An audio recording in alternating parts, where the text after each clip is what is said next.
Hi and welcome to the channel. Today we will explore insights into the art of leadership from retired Navy SEAL commanders Jocko Willink and Leif Babin through their book Extreme Ownership.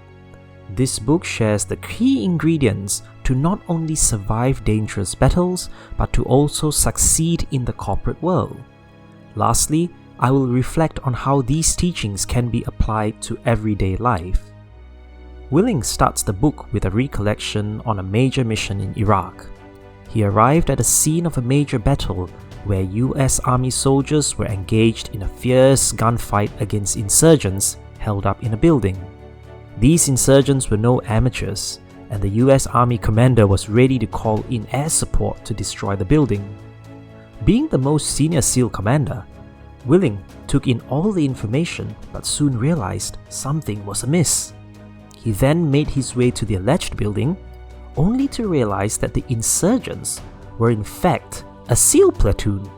Yes, this was a case of friendly fire, a situation known as blue on blue. When the upper echelon carried out an investigation, Willink put his hand up to accept responsibility on this incident. And by doing so, the rest of his leadership group and team members showed him much respect and worked hard to eliminate any procedural problems to prevent future occurrence. Willink believes that there are no bad teams, only bad leaders, and key to be a great leader is the need to have one's ego in check and the humility to recognize that they are always accountable for their team's failings. Following any problems, the team leader must work with other members to identify the reasons for failure. For example, if a team member isn't performing, was the training appropriate, or were the objectives made clear? Ultimately, the leader must always own all the failures.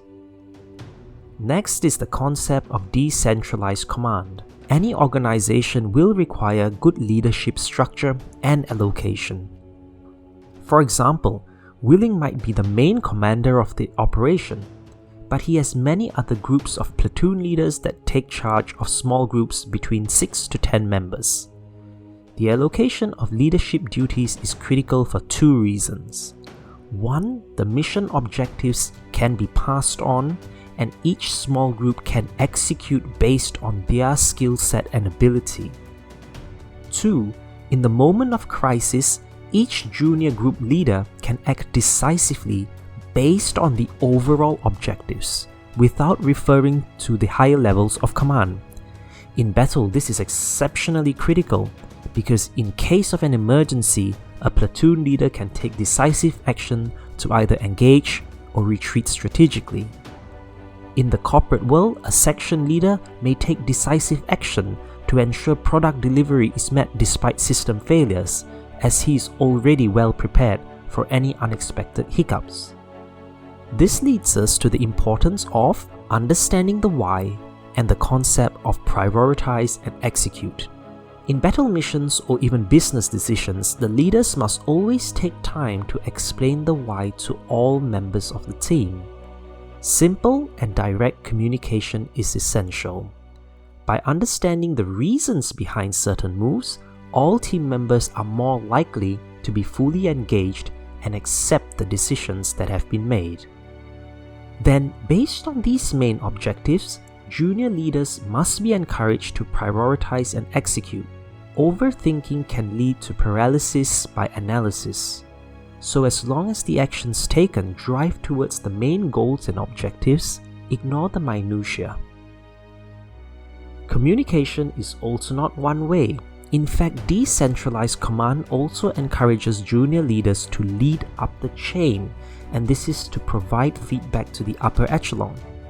This ensures that upper management or leadership is aware of ongoing problems or situations at ground level, and in return can make life easier for the men on the ground. Truly, this is a win-win situation. As an extension in the concept of small team, Leif Babin explains the concept of cover and move. Again, I digress with another of their experiences where Babin was leading a group of SEAL snipers, let's call them Group X, while another group of snipers, Group Y, were few kilometers away during an operation. Following the operation, Babin decided that he had to evacuate his team using a concept of cover and move. His men would take turns alternating between retreating while providing covering fire due to enemy engagement. It was a hairy experience, but the team made it back.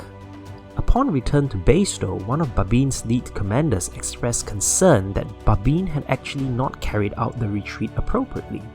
Because while his group worked well between their members, Babin really should have engaged the help of the other sniper team, Group Y, to provide more covering fire, and this would have reduced the risk that they had taken. Babin then adds that the concept of cover and move is not just about cooperation within a small team, but rather it should be translated between small teams.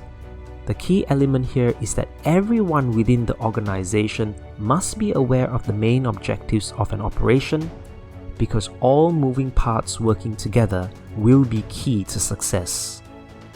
In the corporate world, constant communication and cooperation is required to ensure the business runs smoothly.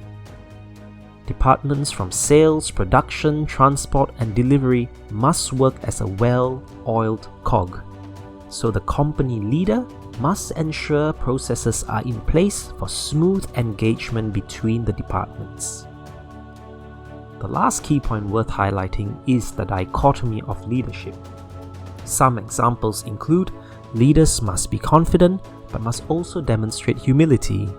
Leaders must lead but also allow those under them to engage in the decision-making process.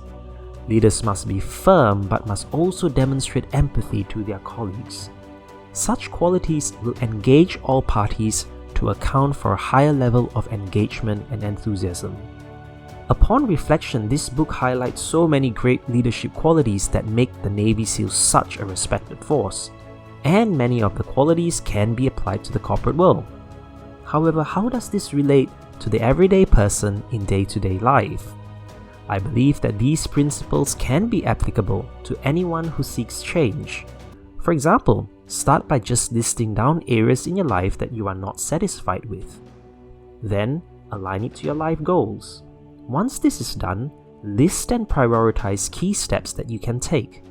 If required, seek feedback and get help from others around you. Essentially, you have started the process of taking extreme ownership and have now become in control of your environment, as opposed to letting the environment dictate your life. With that, I hope you gained some value from this video. Please consider subscribing to the channel, commenting or hitting the like button to help the channel grow. I look forward to our next engagement, and until then, go forth and own your life.